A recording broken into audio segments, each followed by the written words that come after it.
فرشتوں کی کثرت، وما یعلم جنود ربک الا ہو، تمہارے رب کے لشکروں یعنی فرشتوں کو تیرے رب کے سوا کوئی نہیں جانتا۔ اس آیت سے معلوم ہوا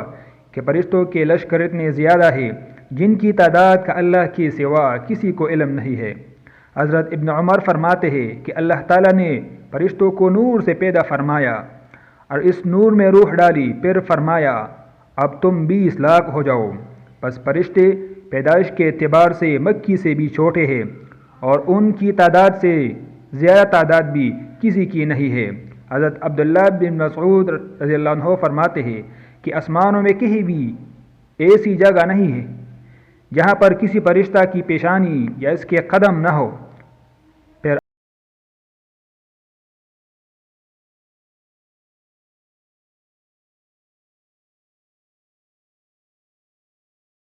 نحن الصافون، اور ہم فرشتے خدا کے حضور میں حکم سننے کے وقت یا عبادت کے وقت ادب سے سب بستہ کھڑے ہوتے ہیں۔ حضرت ابن جبیر مشہور تابعی فرماتے ہیں آسمان میں کوئی جگہ ایسا نہیں ہے مگر اس پر کوئی فرشتہ سجدہ میں گرا ہوا ہو یا قیام میں موجود ہے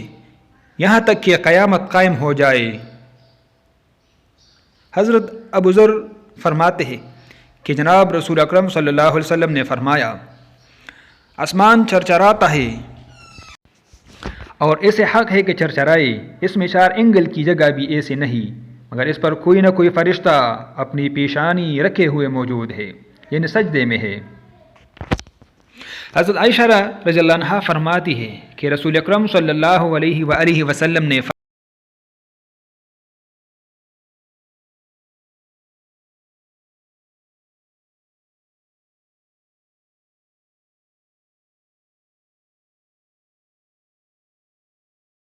یعنی دنیا میں قدم برابر بھی جگہ نہیں مگر اس پر کوئی فرشتہ سجدے میں ہے یا قیام میں ہے، اور یہ تفسیر ہے اللہ تعالیٰ کے اس فرمان کی کہ ہم میں سے ہر ایک کا ایک معین درجہ ہے اور ہم سب بستہ کھڑے ہوتے ہیں۔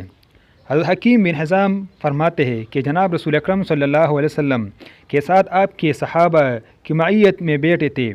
کہ آپ نے اپنے صحابہ سے فرمایا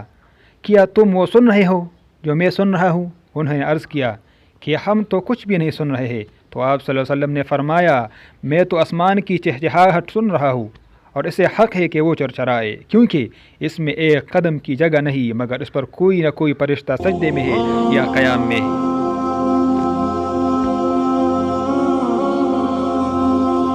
حضرت جابر بن عبداللہ فرماتے ہیں کہ رسول اکرم صلی اللہ علیہ وآلہ وسلم نے فرمایا 7 آسمانوں میں ایک قدم برابر بھی جگہ نہیں ہے اور نہ ایک بالش برابر جگہ ہے اور نہ ایک ہتھیلی کے برابر جگہ ہے مگر اس میں کوئی فرشتہ قیام میں ہے یا سجدے میں ہے۔ پس جب قیامت کا دن ہوگا تو یہ سب مل کر عرض کریں گے اے اللہ آپ کی ذات پاک ہے، ہم نے آپ کی عبادت اس طرح نہیں کی جس طرح کہ آپ کی عبادت کرنے کا حق ہے، ہاں یہ ضرور ہے کہ ہم نے آپ کے ساتھ کسی کو شریک نہیں ٹھہرایا۔ عبد الرحمن بن زید بن اسلم فرماتے ہیں کہ اللہ کی مخلوق میں فرشتوں سے زیادہ کوئی مخلوق نہیں، اولاد آدم میں کوئی فرد ایسا نہیں لیکن اس کے ساتھ 2 فرشتے ہوتے ہیں، ایک اس کے ساتھ چلتا ہے اور دوسرا اس کی حفاظت۔